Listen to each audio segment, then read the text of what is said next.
The Faith I Live By, a devotional by Ellen G. White. 7 Last Plagues. When the poor and needy seek water, and there is none, and their tongue faileth for thirst, I the Lord will hear them. I, the God of Israel, will not forsake them. Isaiah chapter 41, verse 17. When Christ ceases his intercession in the sanctuary, the unmingled wrath threatened against those who worship the beast and his image and receive his mark will be poured out.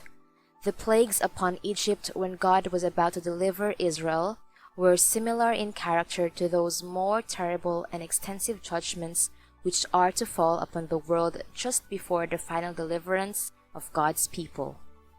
Says the Revelator, in describing those terrific scourges, "There fell a noisome and grievous sore upon the men which had the mark of the beast, and upon them which worshipped his image.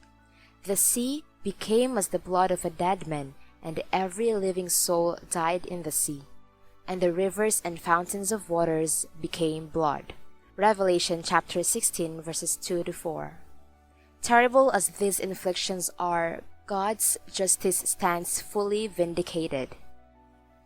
These plagues are not universal, or the inhabitants of the earth would be wholly cut off. Yet they will be the most awful scourges that have ever been known to mortals.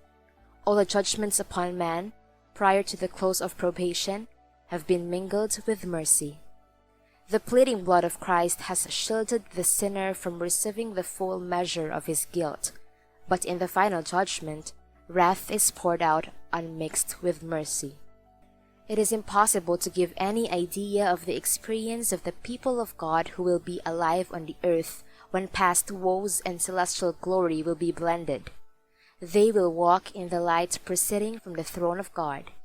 By the means of the angels there will be constant communication between heaven and earth. The people of God will not be free from suffering, but they will not be left to perish. While the wicked are dying from hunger and pestilence, angels will shield the righteous and supply their wants. To him that walketh righteously is the promise, bread shall be given him, his waters shall be sure. Isaiah chapter 33, verse 16.